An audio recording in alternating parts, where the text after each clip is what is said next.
नमस्कार सभी EPS 95 pension धारकों का आज के एक और नए और फ्रेश वीडियो में स्वागत है। जैसा कि सभी पेंशन धारकों को अवगत है कि संसद का शीतकालीन सत्र राज्यसभा और लोकसभा का चल रहा है।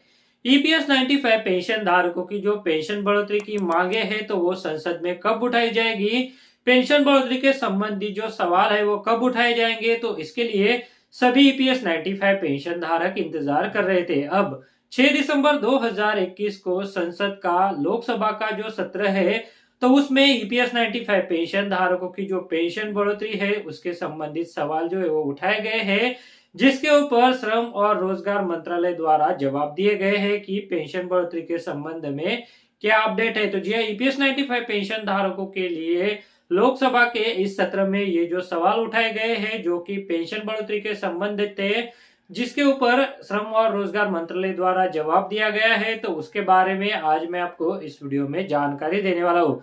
तो जी प्रश्न संख्या 1323 के अंतर्गत लोकसभा के पटल पर ईपीएस 95 पेंशन योजना में जो पेंशन का भुगतान किया जा रहा है तो उसके संबंध में सवाल पूछे गए थे। कितनी पेंशन का भुगतान किया जाता है और नई पेंशन यहाँ पर जो घोषित की गई है तो उसमें कोई पेंशन बढ़ोतरी की यहाँ पर सिफारिश की गई है क्या, तो ऐसे सवाल जो है वो उठाए गए हैं।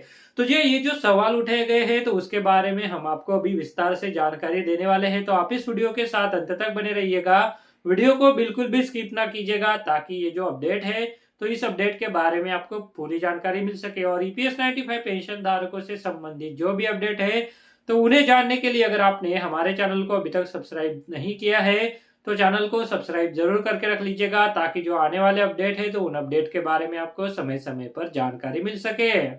तो ये ईपीएस 95 पेंशन योजना के अंतर्गत पेंशन बढ़ोतरी के संबंध में आंतरिक प्रश्न संख्या 1323 के अंतर्गत ईपीएस 95 पेंशन धारकों की न्यूनतम पेंशन बढ़ोतरी को लेकर श्री कृपाल बालाजी तुमाने और श्री ओम पवन राजे निम्बालकर जी द्वारा संसद में श्रम और रोजगार मंत्रालय को सवाल पूछे गए हैं, जिसके ऊपर श्रम और रोजगार मंत्रालय द्वारा जो जवाब दिया गया है तो वो अभी हम देखने वाले हैं। तो जी ईपीएस 95 पेंशन धारक जो है वो लंबे समय से इंतजार कर रहे हैं कि उनकी पेंशन बढ़ोतरी सरकार द्वारा किया जाए। उनके द्वारा लगातार प्रयास किए जा रहे हैं पर अभी तक पेंशन बढ़ोतरी नहीं हुई है। ऐसे में ये जो संसद का शीतकालीन सत्र चल रहा है तो इसमें कब सवाल उठाए जाएंगे पेंशन बढ़ोतरी को लेकर, तो इसका इंतजार सभी ईपीएस 95 पेंशन धारक कर रहे थे।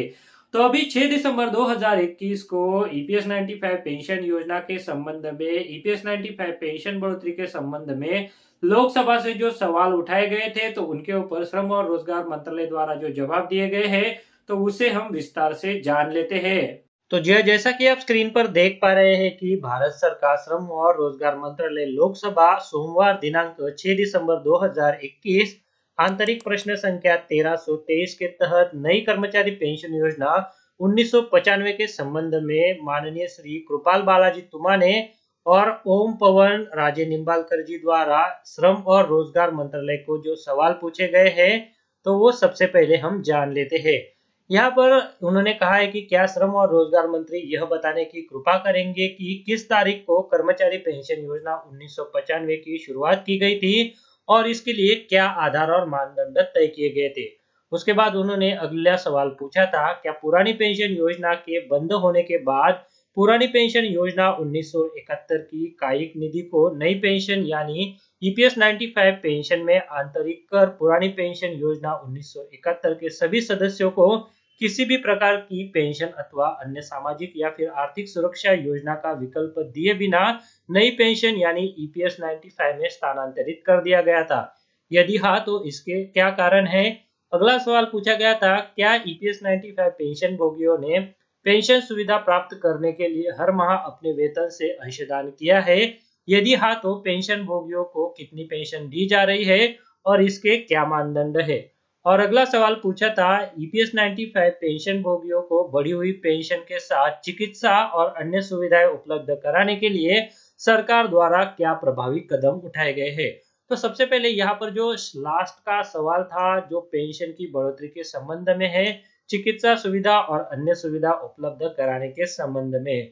बाकी जो ऊपर के सवाल है तो वो काफी ऐसे कुछ नए नहीं है, क्योंकि ईपीएस 95 पेंशन योजना कब शुरू की गई है तो इसके बारे में सब जानते हैं। साथ ही 1971 की जो पेंशन योजना थी तो उसे बंद करके ईपीएस 95 पेंशन योजना में शामिल करके उसके जो भी सदस्य थे तो उनको उसका लाभ भी दिया जाता है। उसके बाद यहाँ पर जो लास्ट का क्वेश्चन है, जो बढ़ी हुई पेंशन के साथ चिकित्सा सुविधा और अन्य सुविधा उपलब्ध कराने के लिए सरकार द्वारा क्या प्रभावी कदम उठाए गए हैं, तो ये सवाल काफी महत्वपूर्ण है और इसके ऊपर क्या जवाब दिया गया है तो वो भी अभी हम देख लेते हैं। सबसे पहले यहाँ पर जो पहले सवाल पूछे गए थे क से लेकर ग तक, तो उनके जवाब माननीय श्री रामेश्वर तेली श्रम और रोजगार राज्य मंत्री जी द्वारा दिए गए हैं, जो कि है कर्मचारी पेंशन योजना 1995 को दिनांक 16 नवंबर 1995 को लागू किया गया था, जिसमें पूर्ववर्ती कर्मचारी पारिवारिक पेंशन योजना 1971 सम्मिलित थी। साथ ही इसकी सभी परिसंपत्तियां और देयताएं भी अंतरित और विलयित कर दी गई। इस योजना में सदस्यों और उनके परिवारों को वृद्धावस्था के दौरान आर्थिक भरण पोषण और उत्तरजीविता कवरेज करने का भी परिकल्पना की गई थी। उसके बाद घ से लेकर च तक जो सवाल पूछे गए थे तो इन सवालों के जवाब में कहा गया है कर्मचारी पेंशन योजना 1995 एक परिभाषित अंशदान परिभाषित लाभ सामाजिक सुरक्षा योजना है। ईपीएस योजना के तहत पेंशन दिए जाने के लिए एक फुल खाता है, जिसमें एक वेतन का 8.33% की दर से नियोक्ता का अंशदान दिया जाता है तथा वेतन का 1.16% की दर से प्रति माह 15,000 रुपए तक की राशि बजटीय सहायता के माध्यम से केंद्र सरकार का भी अंशदान शामिल है। इस प्रकार ईपीएस 1995 में नियोक्ता का कोई अंशदान नहीं है। योजना के तहत सदस्य की पेंशन राशि की सेवा, पेंशन योग्य अवधि और पेंशन योग्य वेतन को ध्यान में रखकर निम्नलिखित सूत्र अनुसार निर्धारित की जाती है। यहाँ पर पूछा गया था कि पेंशन के भुगतान के लिए क्या मानदंड है, तो उसके लिए पेंशन की गणना का ये जो सूत्र है तो उसके बारे में यहाँ पर जानकारी दी गई है, जिसमें बताया गया है कि जो पेंशन योग्य सेवा है और पेंशन योग्य वेतन है तो वो कंसिडर करके पेंशन का भुगतान किया जाता है। तो ये फॉर्मूला सभी ईपीएस 95 पेंशन धारकों को पता है, जो कि है पेंशन योग्य सेवा मल्टीप्लाइड बाय पेंशन योग्य वेतन, उसे भाग करना है 70 से और जो भी आंसर आएगा तो वो आपकी पेंशन हो जाएगी। उसके बाद यहाँ पर आगे कहा गया है कि हालांकि सरकार ने पहली बार अतिरिक्त बजटीय सहायता देकर दिनांक 1 सितंबर 2014 से ईपीएस 1995 के तहत पेंशन भोगियों को 1,000 रुपए की न्यूनतम मासिक पेंशन प्रदान की है। इसके अतिरिक्त सरकार ने ईपीएस 1995 के पूर्ववर्ती पैरा क के अंतर्गत दिनांक 25 सितंबर 2008 को या उससे पहले सारांशीकरण का लाभ प्राप्त करने वाले सदस्यों के संबंध में इस प्रकार के सारांशीकरण की तारीख से 15 वर्ष पूर्ण होने के बाद सामान्य पेंशन को बहाल करने के अपने निर्णय को दिनांक 20 फरवरी 2020 को केसा से नी 132 अ के माध्यम से अधिसूचित किया है। योजना में ईपीएस 95 पेंशन भोगियों को चिकित्सा सुविधा प्रदान किए जाने के लिए कोई उपबंधन नहीं है। तो जी यहाँ पर ये जो सवाल थे तो इसके ऊपर लोकसभा से जो जवाब आए हैं, जिसमें कहा गया है कि जो पेंशनर्स को चिकित्सा सुविधा है तो उसे प्रदान किए जाने के लिए कोई भी उपबंधन नहीं है। ये सभी जानते हैं, इसमें कोई नई बात नहीं है। डिमांड रखी जा रही है कि चिकित्सा सुविधा प्रदान किए जाए, यानी चिकित्सा सुविधा जो अभी मौजूदा समय में ईपीएस 95 पेंशन धारकों को नहीं है तो वो प्रदान किए जाए। ये सभी को पता है कि मौजूदा समय में 1,000 रुपए की पेंशन दी जा रही है, जो कि काफी सारे पेंशन धारकों को नहीं मिलती। तो ये ईपीएस 95 पेंशन योजना के संबंध में लोकसभा में 6 दिसंबर 2021 को ये जो सवाल है वो उठाए गए, जिसमें श्रम और रोजगार मंत्रालय द्वारा जो जवाब दिए गए हैं, जिसमें कहा गया है कि ईपीएस 95 पेंशन योजना एक स्वयं वित्त पोषित योजना है, जिसमें नियोक्ता की ओर से अंशदान दिया जाता है, साथ ही सरकार की ओर से भी अंशदान दिया जाता है। साथ में पेंशन बढ़ोतरी के संबंध में उनके द्वारा जवाब दिया गया कि इस योजना के तहत जो न्यूनतम पेंशन है तो उसे 2014 सितंबर में 1,000 रुपए घोषित किया गया था, तो उतनी पेंशन का भुगतान किया जा रहा है। साथ ही मेडिकल सुविधाओं के संबंध में जवाब में कहा गया है कि इस योजना में ऐसा कोई प्रावधान मेडिकल सुविधाएं देने का नहीं है। तो यहाँ पर ये जो सवाल थे तो उसके ऊपर ये जो जवाब है वो श्रम और रोजगार मंत्रालय द्वारा दिए गए हैं। ईपीएस 95 पेंशन धारक चाहते हैं कि उनकी पेंशन बढ़ोतरी 7,500 रुपए है, उसे महंगाई भत्ते के साथ जोड़ा जाए।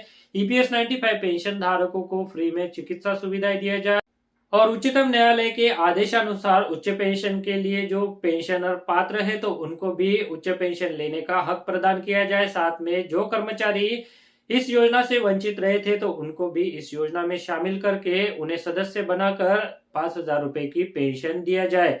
तो ये जो मुख्य मांगे हैं तो उन मांगों की पूर्तता के लिए ईपीएस 95 पेंशन धारक लंबे समय से इंतजार कर रहे हैं। तो ये जो ईपीएस 95 पेंशन धारकों की मांगे हैं तो उनकी पूर्तता के लिए ईपीएस 95 पेंशन धारक लंबे समय से इंतजार कर रहे हैं। ऐसे में यहाँ पर शीतकालीन सत्र में ईपीएस 95 पेंशन धारकों से संबंधित ये जो सवाल पूछे गए थे तो इन सवालों के ऊपर भी कोई संतोषजनक जवाब नहीं है। इसमें कहीं भी ऐसा बताया नहीं गया है कि कब पेंशन में बढ़ोतरी होगी। जो अभी मौजूदा समय में फैक्ट है तो वही बताए गए हैं। इसके अलावा कोई भी अन्य जानकारी नहीं दी गई है जो कि पेंशन बढ़ोतरी के संबंध में हो सकती थी। यहाँ पर जो मौजूदा समय में पेंशन दी जा रही है तो उसी के बारे में जानकारी दी गई है। जो स्थिति है तो वही बयान की गई है इन जवाबों में। इसके अलावा कोई जानकारी ज्यादा नहीं दी गई है। तो जी हाँ, आज के इस वीडियो में ये जो अपडेट था तो उसी अपडेट के बारे में मैंने आपको जानकारी दी। वीडियो में दी गई जानकारी अगर आपको अच्छी लगी तो वीडियो को लाइक जरूर करते चलिएगा और इस वीडियो को आप ज्यादा से ज्यादा ईपीएस 95 पेंशन धारकों के साथ भी साझा कीजिए ताकि उनको इस अपडेट के बारे में जानकारी मिल सके। और ऐसे ही अपडेट को जानने के लिए अगर आपने हमारे चैनल को अभी तक सब्सक्राइब नहीं किया है तो इस वीडियो के नीचे जो रेड कलर का बटन है तो उसे प्रेस करके आप चैनल को सब्सक्राइब जरूर करके रख लीजिएगा ताकि जो आपसे संबंधित आने वाले अपडेट है तो उन अपडेट के बारे में आपको समय समय पर जानकारी मिल सके। तो चलिए मिलते हैं ऐसी एक और नई और फ्रेश वीडियो के साथ। तब तक आप सभी को मेरा नमस्कार। इस वीडियो को देखने के लिए आपका बहुत बहुत धन्यवाद। अगर आपको कोई सवाल है या फिर कोई कमेंट है तो आप इस वीडियो के नीचे जो कमेंट बॉक्स है वहाँ पे कर सकते हैं। और साथ में दोस्तों, अगर आप मेरे चैनल पे पहली बार विजिट करें तो मेरे चैनल को सब्सक्राइब कीजिए और जो उसके बाद बेल का आइकॉन आएगा उसे भी आप प्रेस कर दीजिए ताकि मेरे जो आने वाले वीडियोज़ है वो सबसे पहले आपको देखने को मिल सके।